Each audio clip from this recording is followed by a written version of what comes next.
Hi, welcome to the Google Ads training. Let's go ahead and jump right in. Now, just for a little context, we spend more on Google Ads than most exclusive Google Ad agencies spend. For example, just for one brand, around $1 million in spend last 365, around an 8x blended ROAS, primarily with new customer exclusions, branded exclusions, etc. So let's go ahead and jump into this. Now, the first thing we're going to go over is talking about how Google works on a platform level and why a lot of Google ad spend is wasted. So Google is the best channel other than Amazon, only second to Amazon, at taking credit for other platforms' work. Typically what we find is people discover your brand on Meta, on TikTok, on organic social. They look you up, they get an ad that you paid for. They click on that ad, that's basically just your brand name, and they buy, and Google gets the last click credit. And while you might get some view through attribution on your social channel, that social channel might not get credit. And this is a very common occurrence. And the hardline folks from 2016, 2013 that did CPC back in the day and that relied on last click attribution, these days, that strategy is as backward as it gets. Last click is essentially, for most products, the least incremental click attribution you can look at. You really need to be looking at both a first click and a last click combination, and in reality, looking only at incrementality for your attribution. But nonetheless, we're going to go through some different account structures and how to avoid Google taking credit for others' work, avoid paying for conversions that would have already happened, okay, and talking about how to get rid of this. Now, let's preface this with one thing. First, when it comes to your Google attribution setting, Google's default attribution is something like a 28-day click window with a one-day view, something along those lines, or one-day engaged view. We need to make this a little bit shorter. Unless your brand is a high AOV, luxury premium brand, you should not be taking into account a 28-day click window. That is very generous, and Google does this on purpose in its default window to give itself a little extra credit. Change this in the Google attribution settings and conversion settings and make sure you have enhanced conversions on, but change this attribution window, this 28-day click, something to closer to 7 to 14-day click. Look at your average first touch point to conversion window. So if you go into something like Shopify and click on orders, you can see when people first visit the site and how many days from first visit on average it takes them to convert.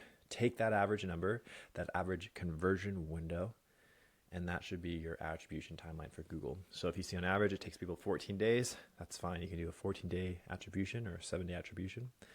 And on average, though, I would recommend a 7-day attribution for most Google accounts. So change that Google attribution setting, and that will often help your incremental growth a lot better, okay? So that's the first things first. Make sure you do that setting change. Now, we can hop into account structures next. So there's a few different account structures that are relevant these days and actually provide real growth and don't hinder you. And these are really all the key account structures. It's really simple, okay? The most incremental account structure, there's really two of them. It's going to be shopping or a video account structure. And that's where you have a category-based shopping campaign with exclusions and a ROAS goal. Okay, so the first step on this is creating a category in both your merchant center and identifying that within your store. So if you sell apparel, this could be a t-shirt category. You just want to make sure that this category all has very similar COGS, similar conversion rate, all things similar. Okay, you create a merchant feed, you feed that into your shopping category, okay? Then you put on your exclusions, brand level exclusions, keyword level negative exclusions, and also existing customer exclusions if you prefer to get new customers, which most brands do. Those are the 3 layers of the exclusions. And then once you have enough conversions, typically 50 to 100 conversions within the campaign at least, then you can try to go ahead and put on a ROAS goal, which is what I recommend. We do what we call stair-stepping ROAS goals, where you take the true ROAS that you want, you go 25% less, and then you do increments of 5% each time you hit that ROAS goal for a 7-day period. So if your goal is about, maybe it's a 1 ROAS goal, then we do something like a 0.75 goal, again, 25% less. And then every 7-day period, we keep raising that up by about 5%. So we go 0.75, and then we might go up to 0.8, and then 0.85, and then 0.9, and then up to 1. And then we'll even push past that as well. So as we get to 1, we'll do 1.5, 110, etc. We'll just keep adding a little 5% gains on that ROAS goal. So that's typically our general structure for shopping. And shopping will provide typically the most incremental growth and is by far the most useful Google ad product. So again, if you're a clothing brand, you might have a t-shirt campaign. That's a merchant center feed. That's only t-shirts with exclusions with those ROAS goal. Then you might have a pants campaign, okay? Exclusions, ROAS goal, again, based on your cost for that category and all those different things. That's the best way to set it up. Most big accounts are going to have this structure, and that's what we typically recommend. Categorical, shopping exclusion, ROAS goal structure. It's the best structure, hands down.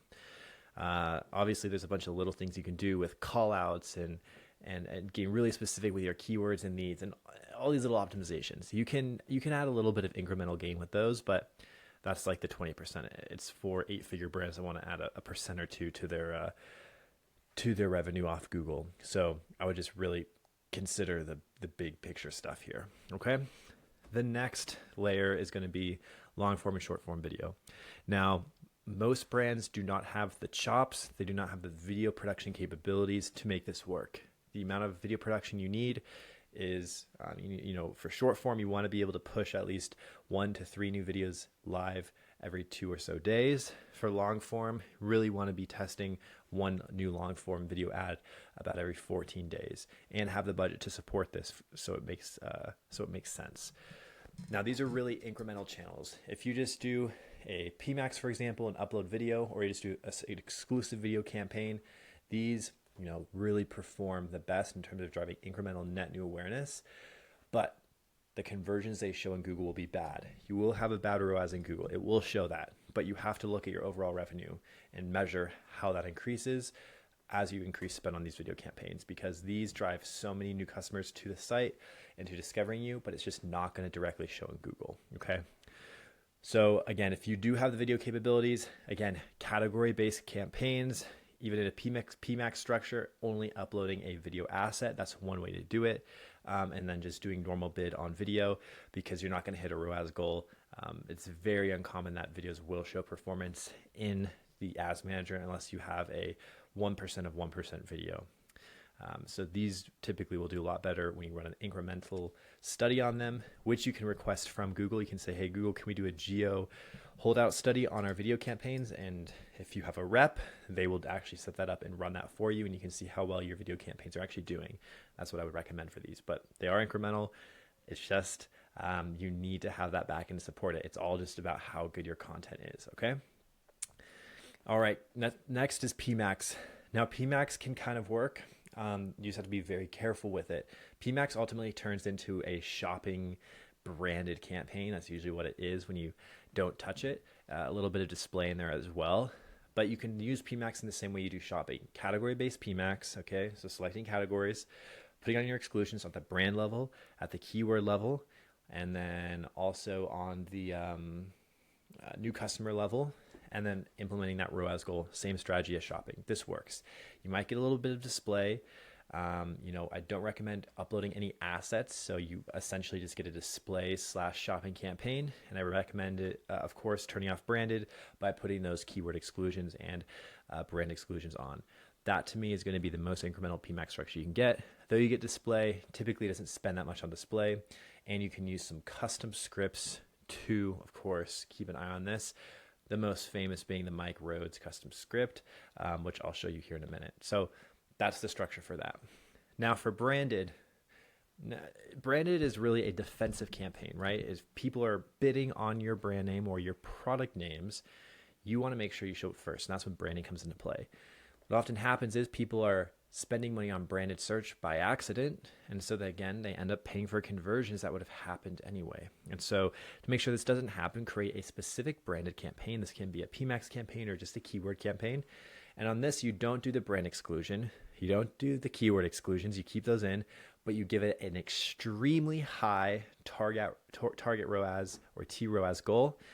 You could also do some sort of CPA goal. I typically like the ROAS goal for this, but you do an extremely high ROAS goal way beyond what your normal ROAS goal would be. So if you're for shopping, for instance, if you're looking for new customers, and for example, you have a one ROAS, maybe you want to break even on ad spend for your new customer campaign.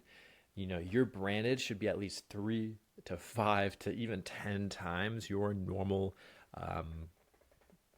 really your normal ROAS goal. It should be significantly higher, because oftentimes these people are aware of you.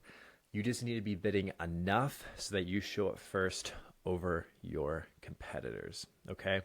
And, there are tools out there that will help you find, how much you should be spending on this, and can do like live auction analysis and this and that. For most brands, I don't think that's a good use of money or time. In general, I would just run some tests, run a VPN, go to some different locations around the places that you are bidding on, and then look at where you are ranking in an incognito window when you look up your brand name. That's typically what I would recommend doing as like a very preliminary analysis of how you're performing. Okay. But again, don't spend too much on this campaign.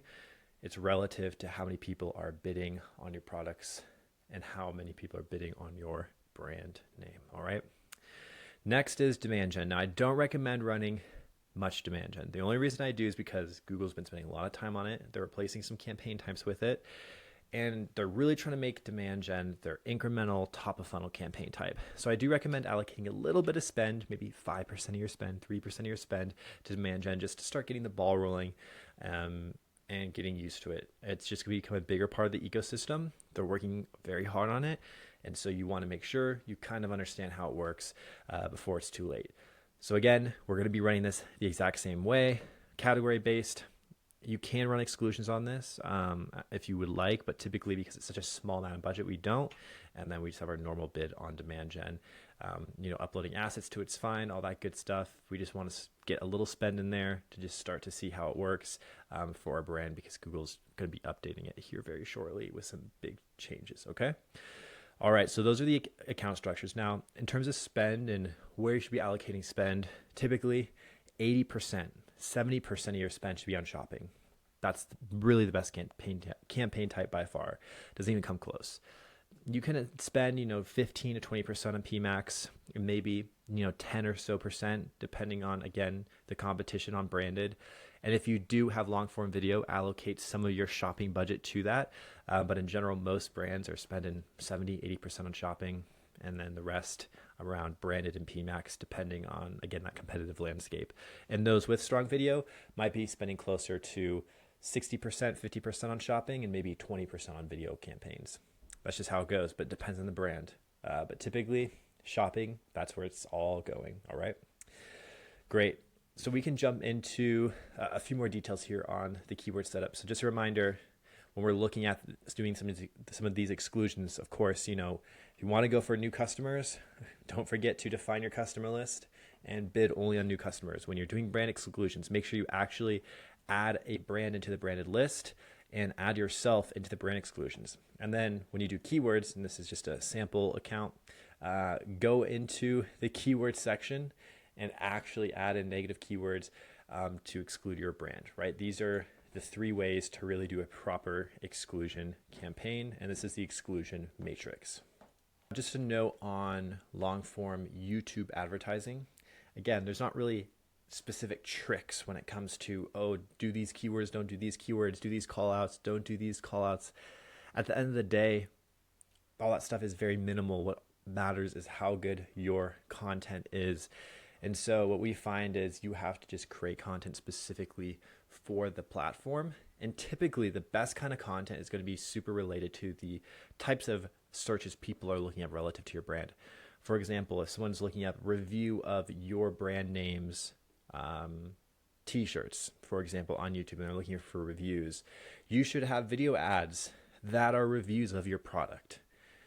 You can make it very organic. Like, that's what you should be doing. If you have a lot of people that might be looking up how to use your product on YouTube, or how to fix this, or top 10 products in this category, your ad should feel like one of those organic YouTube videos. Now, of course, you can do a high production raindrop, Dr. Squatch, purple mattress style ad, and those do work. But oftentimes for a lot of brands, if that's out of reach, we recommend first Just identify what normal searches people are making in your brand category. Create an ad that caters to one of those organic searches. It's that simple. And the same is true for YouTube Shorts. It's just on the condensed format. So that is the kind of path and way I would go about the YouTube campaign type. Oh, just another note on attribution. When it comes to cross-channel attribution, really what I recommend is if you do have a Google rep, asking them to run those GeoLift studies. Say, hey, can we run a GeoLift study? They're typically never going to offer it up front. You have to ask them. So ask your rep to do an incremental GeoLift 2.0 study, and they will help you set it up. This will be the best way to get your attribution on point. And this is really what I can recommend. Beyond that, I highly recommend doing a daily forecast for Google Ads and getting that locked in. You can use something like our daily forecast tool, which I will actually just pull up right here. So this is our daily forecast tool, and as you can see, we do have a Google Ads option here, and you can actually run a Google Ads forecast. So I recommend using this for your attribution on the platform as well. This is a great approach to use for that. Now let's touch briefly on merchant feed optimization for Q4. Now again, keep in mind, just like every year, it takes a couple hours or a day or two for your offer to get live. Sometimes it can take only a few minutes, sometimes it can take a day. But it's really important, whatever your BFCM offer is, make sure to put that into Merchant Center so that offer shows up on the shopping feed. Okay, it goes without saying. That is one of the most important things, and you have to do that right as the sale goes live. So Google scrapes your site and make sure that the sale's actually working and live, and make sure you can get that approved day of. So get that merchant feed code up, make sure that's in. That's absolutely essential. Also recommend using a tool like Marpipe or something like that to get your Google shopping backgrounds a different color or a unique look. Again, in Q4, everyone's running these white backgrounds with their products. You can do that, it works, but I highly recommend actually getting a nice unique color or look to your merchant feed. And so using a service again like Marpipe is a great way to do that. It simply changes the backgrounds and colors and can add a really nice offer look to your products when you're running sales. So highly recommend this when you are actually setting things live. So that's really the best way to optimize your merchant feed. On extensions, on specific keyword strategies, I feel like a lot of that stuff is baked in these days into PMax, into the AI generated and AI automated bidding systems. But in general, what I would recommend is really working on mentioning promotions in your headlines and within your Google Ads. These are kind of a bigger effect than any keyword strategy or any demand gen tactic could have. So when you're thinking about, what should be in our Google copy, what should be in our headlines, think offers, think deals. Even if you are a luxury brand, that offer looks something more like lifetime warranty, that looks like free gift, that looks like exclusive products. That's kind of what your offer is. It's not just a promotion. Use something like the advanced marketing promotion tool to actually analyze your offers and figure out what you should be offering and how much that will actually make you. This is the best tool to kind of figure out all that side of things. And again, when it comes to it, just really focus on the offer within your copy in Google Ads. Again, this is going to be much more impactful than any technical change you could do beyond what I've already mentioned. And again, what I mentioned earlier when it comes to PMax and splitting out your PMax into the different networks so you can see where your dollars are actually being spent and on what mediums your dollars are being spent on PMax, I recommend to use something like the Mike Roach script. This is a great way for free to break down those campaigns, and you can see, are we going to search, are we going to shop, are we going to display, are we going to video, where are dollars going? So again, this is super key and critical to actually making sure your PMax work if you are running this campaign type. And when you see a lot of budget going to display, you know to cut that campaign or change the structure, because as you can see here, this is typically not incremental, and display targeting really does not add that much to the bottom line. You want to make sure it's spending mostly on shopping, maybe some video and a little search, but that's pretty much it for PMax. So use the Mike Roach script to keep an eye on your stuff if you are not using it already. All right, and that about sums it up for this video. It's really straightforward. We want to spend most of our dollars on shopping. Make sure we're using existing customer exclusions and focusing on those new customers. We want to make sure we're doing brand level exclusions, keyword level exclusions, and getting everything sorted that way. We want to be using a ROAS goal increment, 25% less than our actual goal, raising it in 5% increments every 7 days to climb the efficiency ladder. For branded, looking at the competitive landscape, only using it selectively, and making sure we have a very high efficiency expectation for branded. For PMax, again, focusing in on those exclusions, using a custom script to reveal where it's actually spending. And when it comes to video and long form, making sure our content production is on point. We're focusing on organic video styles if you don't have the dollars to make a high-end produced video. And analyzing those results by asking your Google rep to do a geolift study versus just looking at the in-platform results, because they will inflate branded and they will deflate video attribution, okay? Now, check out tools like Marpipe to help your merchant center perform significantly better in this Q4, especially for your shopping feed. Check out tools like the Mike Road script to enhance your PMax. Take a look at our forecasting tool to make your Google account work a lot better and be a bit more accurate when it comes to actually nailing down your daily targets. And also check out our advanced marketing promotion tool to figure out what promotions you should be featuring in your Google copy in order to make that stuff convert significantly better, okay? If you have any questions, let me know. Otherwise, hope you picked up something new today. If you did, let me know. Otherwise, enjoy the rest of your day.